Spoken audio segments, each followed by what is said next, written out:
Welcome back to my channel. Hi guys, how are you doing? And I'm hoping that I make this very short because I've been putting out videos that are a little too long. And even though they're not difficult to put together, I must have the gift of gab. So tonight I wanted to introduce another case. It's a short case. I'm sure we'll get through it in just a matter of minutes. And it concerns a very young girl who went missing in 1993.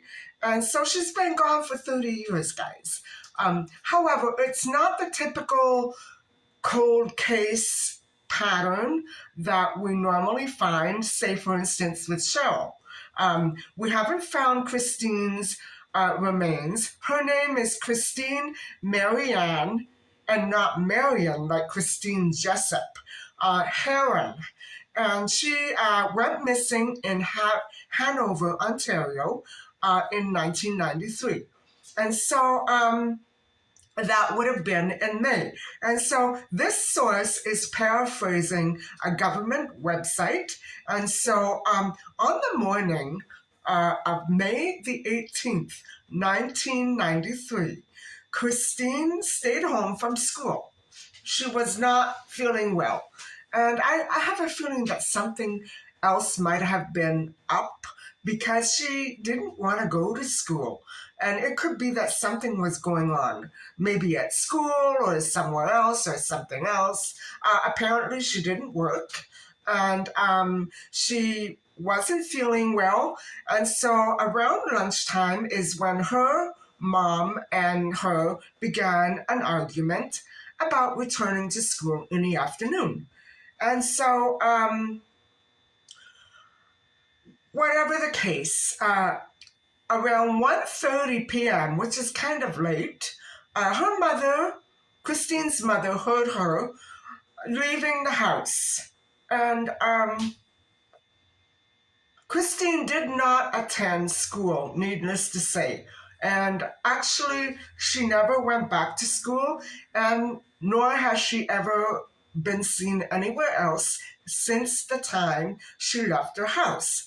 And so a police investigation revealed that Christine left without her purse and without her money, without her school knapsack or books or anything. She left everything at home. So, guys, I'm wondering what was up. Where was she expecting to go if she didn't bring her stuff with her? And why did she leave the house? I'm not sure what answers we can come up with. And so, guys, subsequent investigations led police to arrest and convict a male in regards to the disappearance of Christine Harron. However, she is still missing. And so she was a white Caucasian female, 15 years old at the time of her disappearance. And here is where I start to doubt the mother's story, because apparently the mother doesn't have Christine's birth date. Now, remember, what we were talking about with missing children and, they don't know about their past.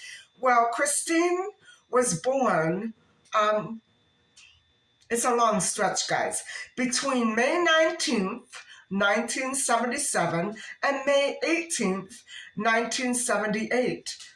We don't know her birth date. It's weird. It's weird that her mother doesn't have her birth date. Her mother is narrating the story of the fight. So I am completely baffled. And so we have an approximate age, 15. She was about 5'3", 110 pounds, with long brown hair, dark brown, and blue eyes, no known scars, no tattoos, She was completely average, normal build, and she would be now missing for 30 years. And so when I say missing, I say we don't have her remains. It is believed quite emphatically that she has passed away, and here is why. Her disappearance is not clouded in as mysterious circumstances as many other disappearances tend to be. Because one man named Anthony Ringel he pled guilty to second-degree murder in Harron's case after being arrested in 2016. According to a National Post article from October 2016, he abducted Christine, attacked her, and put the life out of her. Let's put it that way. Before leaving her body near the Saugeen River. When the river flooded a year later in 1994, the current flow may have moved her body because they were not able to locate it. And, it's unbelievable that we only found out in 2016 what he did to her. And now her body has been swept away, supposedly. So, taking everything at face value, this isn't a very good case for amateurs to tackle. It's very complex and complicated, and it will be quite difficult. Because we don't have her birthday either, it will be quite difficult to identify any remains that we come across. And so people who do go missing in the water um, are often missing until a chance event randomly reveals the body. So news are likely to report human remains being discovered near the Saugeen River or Lake Huron areas. And so people absolutely known to have fallen into a river often stay missing for decades, even though the spot where they fell in was obviously witnessed by many other people. The remains could not be discovered because of the currents. It could throw you anywhere. I still think that we could do a better job, and we don't have the best resources all the time at hand for missing people like this. And so I think, for people who go missing in the water, I think we really need to improve our resources in that area, because even if a person doesn't go missing in the water, he could very well, or she could very well be deposited into the water after death. And so we need to improve our equipment and our, all kinds of vehicles that we could be using to go and search for these lost remains. And so some of Christine's items that she had with her at the time could be, for example, cross-referenced against other Jane Does found in and around the area. So Christine may have had these articles on her when she disappeared. A light blue denim jacket, which was a staple item in the 90s and 80s and 70s and 60s. And ever after, what kid doesn't have a denim jacket? You know what I mean?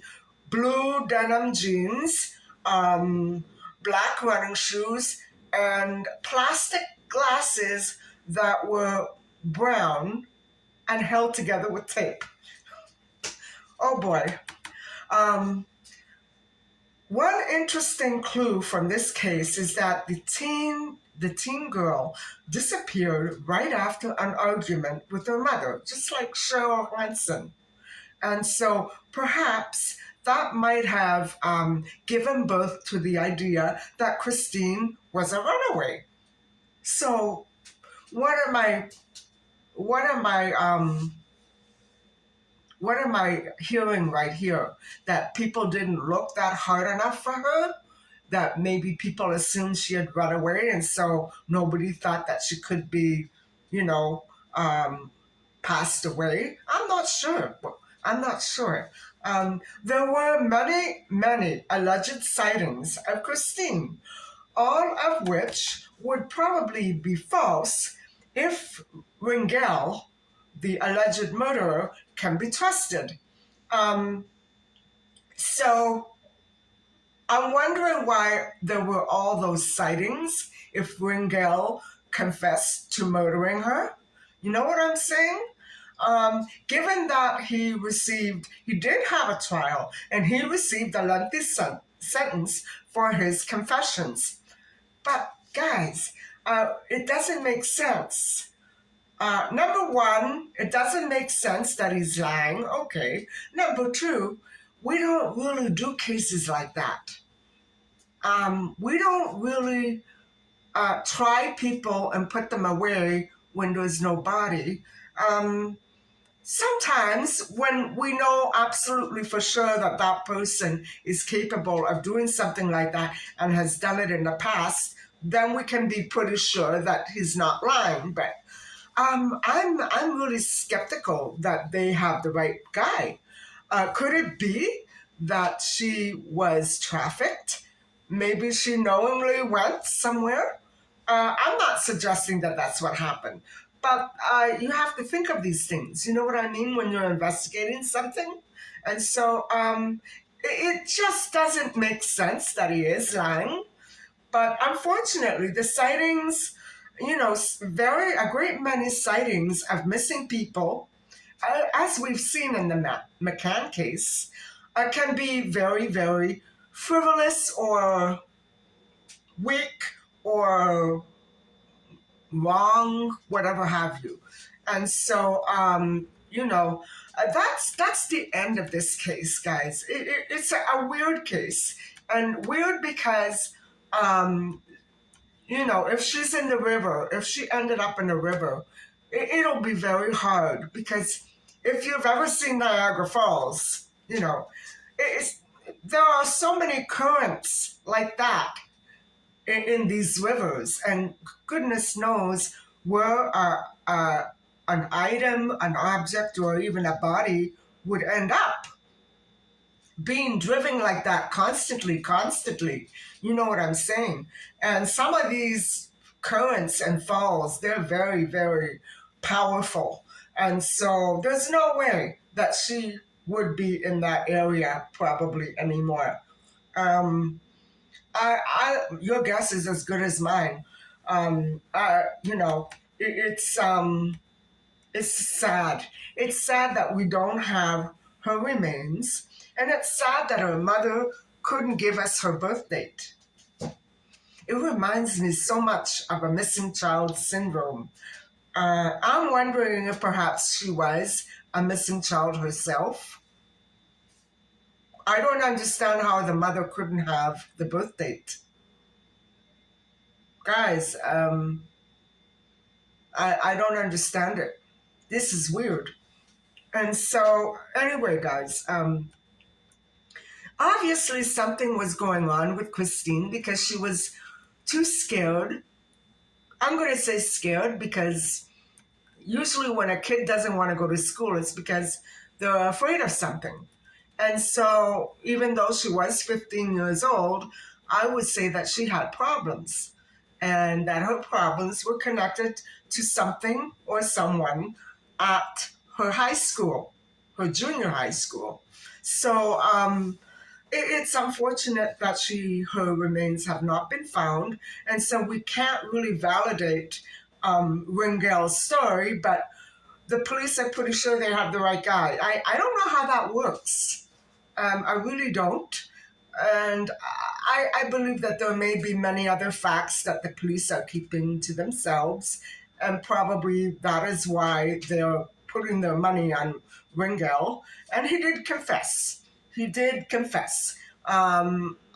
He said he gave them the general area where he left her, but she wasn't there. Um, Whether or not it was in or out of the water, nobody says. Isn't that always a thing? And so we have no idea of knowing where she could be right now. But I'm pretty sure she is passed away. And so, guys, it's so sad to think that so many of these children leave the home in a tizzy, angry, upset, um, you know, distracted, distracted. Because when you're distracted, you're not thinking clearly and you're more likely to be caught off guard like that. And so I think definitely this is what happened with Christine, even because going to school at lunchtime wasn't probably her normal routine. I don't know if she came back and forth. Many students do that. They come back and forth at lunchtime. And I don't know what the story was. I certainly know that her mother didn't know how old she was. That's all I know. Um, it's so strange. So anyway, guys, that's the end of this missing child case, and she's still missing. And so join me again tomorrow for another missing kid case. And thank you very much for watching, and please don't forget to like and subscribe. Bye for now.